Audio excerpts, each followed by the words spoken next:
Not All Tarts Are Apple by Pip Granger, read by Tanya Myers. I can't remember when I first went to live with Auntie Maggie and Uncle Bert.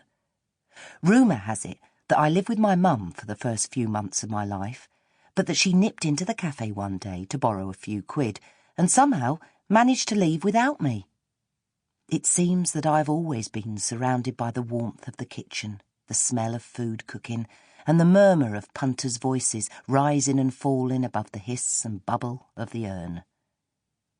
I was blissfully unaware that Maggie and Bert were not my real mum and dad, or at least I knew and I didn't know, if you see what I mean. I had been at school some time before I understood that I had a real mum somewhere. It was that cow Cathy Moon who spilled the beans one day in the playground. We were in the first year of the juniors by then, so I was 7. I can hear it now.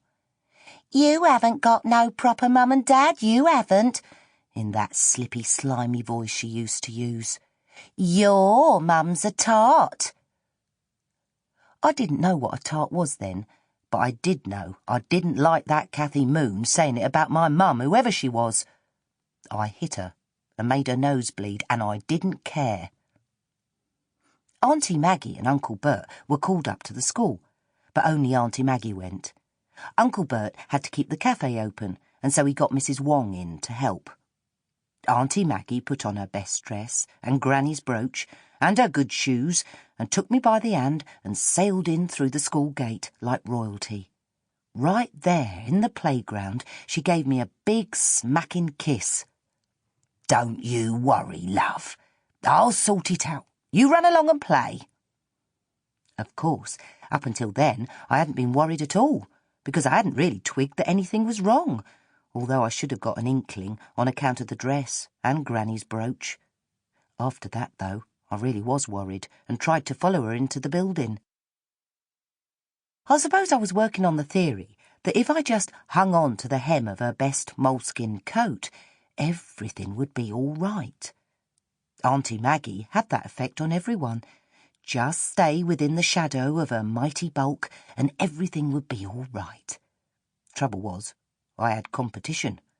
Several dogs had followed us into the playground and were also trying to hang on to the hem of Auntie Maggie's coat. That moleskin always attracted lots of dogs. As far as I was concerned, that was its charm, that and the feel of it. Of course, I didn't know that hundreds of lovely little moles, like the one in the Windsor Willows, had to give their all to make it. Once I discovered this terrible truth, I never really felt the same about it. Anyway, I was soon shooed away, and the door was slammed on several noses, including mine. I just had to wait, my apprehension growing.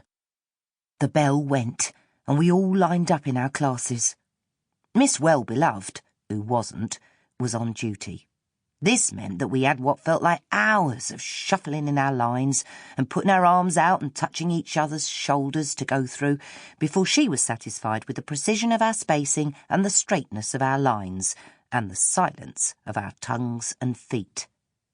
Meanwhile, the wind was whistling round that playground, turning our noses red and our knees blue. I shall never forget the rawness of that day or the agony of waiting.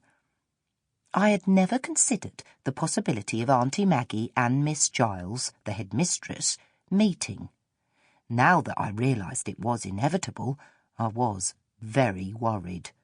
What was worse, it had dawned on me that they would be talking about me. I didn't like my worlds mixing much when I was 7. School was school and home was home. Bumping into your teacher outside school was like meeting a Martian on the bus. Martians should stay in their flying saucers, I thought, and teachers should live in cupboards with the chalk and the board rubber when not actually in use. They had no right to turn up in the greengrocer's or on the pavement outside Frenchie's like ordinary people. Well, my Auntie Maggie in school was like that. Auntie Maggie was just too big for it, and far too jolly and loud. Jolly and loud weren't encouraged in school. Screeching, yelling and laughing till you wet your knickers were just about tolerated in the playground, or Sample complete. Ready to continue?